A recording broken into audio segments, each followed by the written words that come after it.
So let's take a look at some of the science requirements for niches. First, if you're in a situation where you're a small, medium enterprise, you're, let's say, under a couple of $100 million, you are almost always left of the center in the bell curve. The reason for that is that small, medium companies typically add value. They do something to support their customers that is faster, better, smarter, more efficient. They're typically really good at doing something, and they charge for that. They get value. The It's not a commodity purchase. You're selling your brain in some way, shape, or form for a small, medium enterprise. The reason you do that is really simple. That to be a cost-competitive, logistics-based company is typically a large company. It's somebody who has scale of purchasing, scale of operations, scale of logistics, and small, medium companies just typically don't fit in that category. So make sure your behaviors, your messaging has your brain in it, you're pricing for your brain, and you're really approaching the market so they understand that your soul is on that left-hand side because you're really bringing them something of value. And this is one of those places where saying no becomes critical. When people come to you and want you to be a price competitor, even though most of the time you say, well, I'm a brain competitor, but I'll take this one price deal, don't do it. Don't do it because it confuses your own employees. They're going, wait, we spent months trying to go to our true north, and all of a sudden we're going south. What's this all about? It also ruins your integrity in the market when you are sitting in front of a buyer and the buyer says, well, look, I'd like a discount. The first words out of your mouth should be, well, if you don't have the budget for this, what would you like to change so that we can deliver you the service you want, but at a smaller scale? Because the problem you're solving, we're back to that problem. That problem you're solving is their problem. And if they don't have the budget to solve the whole thing, help them solve the part they have the budget for. The interesting thing is, when they challenge you on the price, most of the time they're testing you. Most of the time when people challenge your price, it's a test. And they're testing to see if you were serious about what you proposed to them, or if you just jacked up the price figuring you were going to negotiate, and then they're going to spend the rest of their time negotiating with you instead of focusing on getting the problem solved. So you fail anytime you start to negotiate price, because you're either solving the problem and you're quoting a fair price, or you were just messing with them and you were trying to see if they were really not very quick or smart, and you were going to see if you could get an extra 10 points out of them. No integrity in that model, none. And it creates a lot of problems for you short term and long term. So when somebody doesn't fit, say no. Give them a quote that's honest based on solving the problem they ask you to solve, and it'll make a huge difference in your world. Number two, we talked about this just a second ago. Make offers more than one track right or left of your soul. If you get farther than more than one track right or left of your soul, it's not going to work well. It's not going to work well because when you get that far away, your cost structure is out of whack. Your messaging is out of whack. Your marketing's out of whack. Your sales compensation models are out of whack. Stick close to your soul. Say no to everything that's not right next to your soul. The third rule of the science, be intentional about your pricing. Know the difference between your brain and your stuff. If you're on the left-hand side of the curve, brain is the biggest part of the price. Brain's where the value is. Brain is what solves the problem for the customer. So get really clear. If you're on the left-hand side and you really mean it, then the way you act like it is make sure that you price for it. Because if you don't price for it, the customer doesn't believe that there's any brain in there.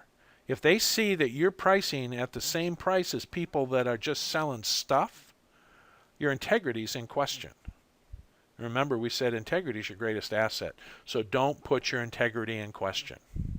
Number four, track one. If you're on the far, far left-hand side of the bell curve, if you're really creating new stuff, stuff that the market has not seen before, never give anything anything away.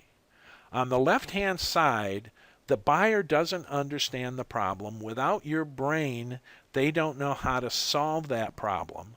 Frequently, the problem has been there for their whole career, their father's whole career, and they just think that's the way life is. When you come in and say, I've got a new way to get rid of that issue, to save you money, to get you to grow to that next level by just doing these things I'm going to talk to you about, if you say, well, I'm going to give you this and I'm going to let you try it and then you can decide if you want to buy it, there's a couple of problems with that. First, there's an integrity problem. That when you're solving somebody's problem for them and it's a significant problem that you're solving, why would you do that for free? And they don't understand that either. But more importantly than that, if this is really something new, the likelihood that it's going to be perfect is pretty small. And so if you give them this and there's a hiccup, a gap, a issue where they don't know how to go forward because they need more of your brain, they are not even going to take your phone calls. They're going to say, look, I got no money in this. This is looking like a headache. It's a big problem. So just, I'm sorry. Thank you for giving it to me, but I'm going to pass now.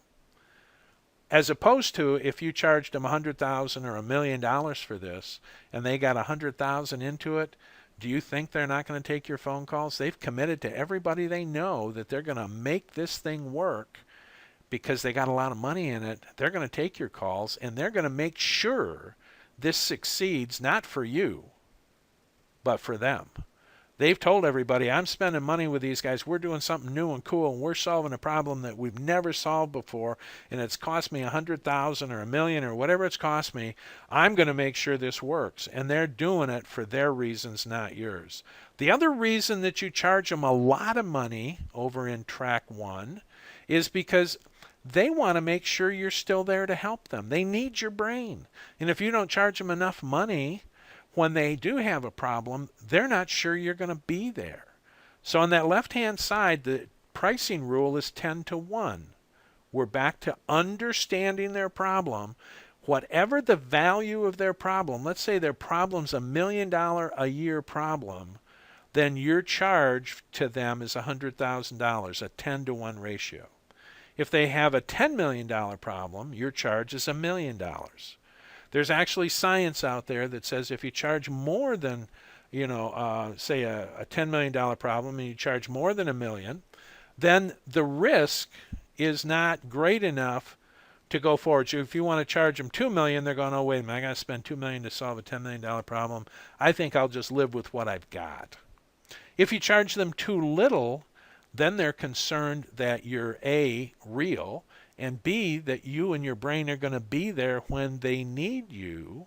So it's a 10 to 1, but you have to understand their problem. We're back to almost lesson 1 is understand their problem, because when you can price their problem, then you can price the brain that you're bringing to the table. And then science rule number 5, say no a lot. Always be in integrity. Never compromise your integrity. Never compromise your integrity. The second you compromise your integrity, your customer, the market, your staff, your potential staff, the business partners you deal with, and your potential business partners are all sitting there looking at you going, whoa, I thought I knew who you were. Now I'm not sure. I thought I knew where your true north was. Now I'm not sure. And as soon as somebody's not sure, all of a sudden your sales cycles get longer, your margins get smaller. Guess what? You've reintroduced chaos. Stay in integrity and remove chaos. It's critical.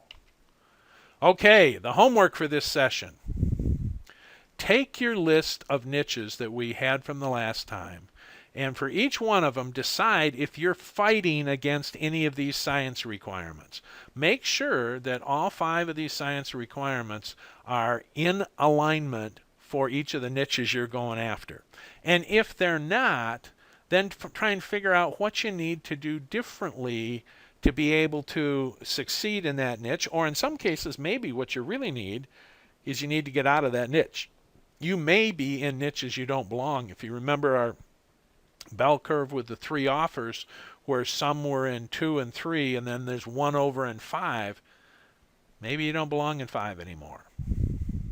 And I want you to start a list. This is maybe the most important thing I've asked you to do. I want you to start a list of those things to say no to. And I don't want you to ever stop. This is kind of a journal thing. You know, you can put it up on the wall, you can put it in your computer, you can do anything you want with it, but have a list of those things you say no to. Because interestingly, the more things you identify to say no to, the clearer your true north is getting, the clearer your brand promise is getting, the clearer the problem you solve is getting. So start that list of things to say no to. And then keep the feedback coming. I want to hear how this is working, and make sure you do the homework because you're going to have another video from me real soon. Thanks.